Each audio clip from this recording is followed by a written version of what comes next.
एक बंद कमरा। उस कमरे में शिकारियों के बीच में फंस चुका एक शिकार, बेबस भी और हर तरीके से लाचार भी। वो चीख रही थी, चिल्ला भी रही थी। इससे भी जब काम नहीं बना तो बार बार फरियाद भी लगा रही थी। अफसोस, अपनी आबरू बचाने के लिए उसकी हर फरियाद उन हवस के भेड़ियों द्वारा ठुकराई जा रही थी। हाथ जोड़े गए, पांव भी पकड़े गए। सवाल अहम, क्या पिघल गई उनकी आत्मा? क्या छोड़ दिया गया उस लड़की को, या फिर हैवानियत का ये सिलसिला लगातार बदस्तूर जारी रहा, या फिर ये हैवानियत की बानगी भर थी? असली तूफान तो आना बाकी था। ब्यूरो रिपोर्ट, तहकीकात।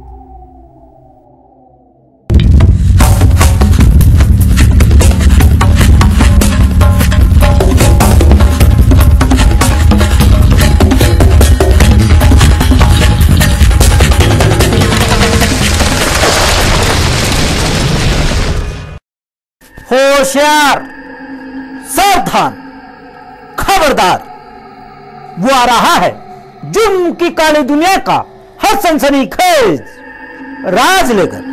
अब कोई भी राज नहीं रहेगा। राज मुर्दे बोला नहीं करते, अपना मुंह खोला नहीं करते, लेकिन अब सब कुछ बदल जाएगा। मुर्दे भी बोलेंगे, अपना मुंह खोलेंगे। हाजिर हूं मैं जुर्म के एक नई कड़ी के साथ लेकर तहकीकात। मैं हूं संजीव शर्मा।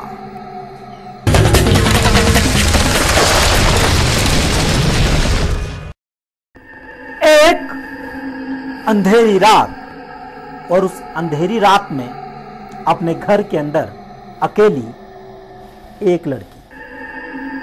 घर वाले किसी काम से घर से बाहर गए थे, तो क्या इस बात की किसी को भनक लग चुकी थी कि वो घर में अकेली है? रात का अंधेरा बढ़ता जा रहा था। उस घर की तरफ किसी अनजान के कदमों की आहट भी बढ़ रही थी। वो कदम आगे आगे बढ़ रहे थे।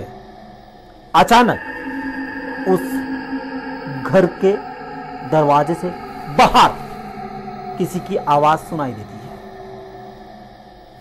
धीमे धीमे दरवाजा खुल जाता है।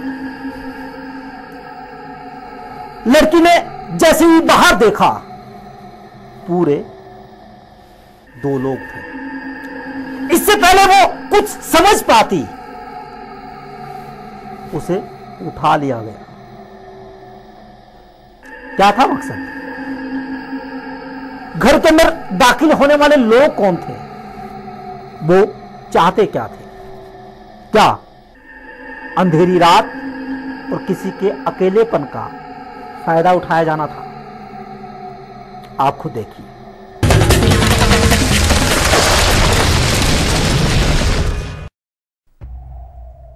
चेहरे पर नकाब, आंखों में डर और दहशत। नकाब में ढके इस चेहरे की पहचान हम आपको चाहकर भी नहीं बता सकते। इसके पीछे हमारी मजबूरी, हम नहीं चाहते कि चेहरे की पहचान जग जाहिर हो, लेकिन इस चेहरे के साथ जो कुछ हुआ वो हम आपको जरूर बताएंगे। हिमाचल प्रदेश, जिला सिरमौर के ही पांवटा साहिब से कुछ ही किलोमीटर की दूरी पर है मिसवाला पंचायत। इस पंचायत में ही रहती है ये लड़की। इस लड़की के साथ जो कुछ हुआ उसे सुन यकीनन आपके कलेजे में एक पल के लिए आग लग जाएगी। इस चेहरे के साथ जो कुछ हुआ उसे सुन आपके कानों को यकीन नहीं होगा। अब आप भी सुनिए आखिर चेहरे के साथ हुआ क्या था।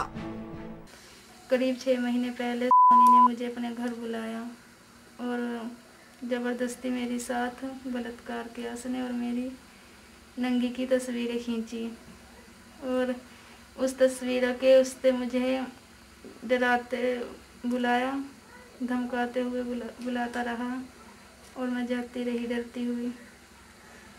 और 9 तारीख को मेरी मम्मी पापा नहीं थे घर पे, मुझे उठा के ले गया घर में से। और जब मैंने बाहर देखा तो 2 जने और खड़े हुए थे। फिर 2 जने और खड़े हुए थे। फिर उस के साथ भी बलात्कार करवाया मेरे साथ। और उसका भाई खड़ा था जो हिमाचल की पुलिस की नौकरी में है, उसने मुझे धमकाया कि मेरी तारीख 9 मार्च 2014। आरोप है कि उस रात की लड़की घर में अकेली थी। अचानक 2 युवक जो कि पड़ोस में ही रहते थे उसे अपने घर उठाकर ले गए। सबसे पहले एक युवक ने लड़की के साथ बलात्कार किया, उसके बाद उसने अपने दोस्त के साथ भी लड़की को शारीरिक संबंध बनाने के लिए मजबूर किया, यानी उस पर हर तरीके से दबाव डाला गया। ऐसा ना करने पर उसे डराया और धमकाया भी गया। जिस जगह पर लड़की को लाया गया था उसी घर के युवक ने लड़की के ऊपर पिछले 6 महीनों से दबाव बना रखा था। दरअसल वो लड़की को ब्लैकमेल कर रहा था। यही नहीं, लड़की को इस बात का डर भी दिखाया जा रहा था कि उसके पास लड़की की कई आपत्तिजनक तस्वीरें हैं। वहीं लड़की के ऊपर दबाव बनाया गया कि वो किसी के आगे भी मुंह ना खोले। ऐसा करने पर उसका क्या अंजाम होगा ये वो जानती तक नहीं है। यानी कुल मिलाकर लड़की को डराया गया। ब्यूरो रिपोर्ट, तहकीकात।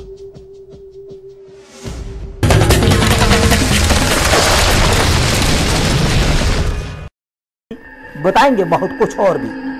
समय छोटे से ब्रेक का है, आप कहीं मत जाइएगा।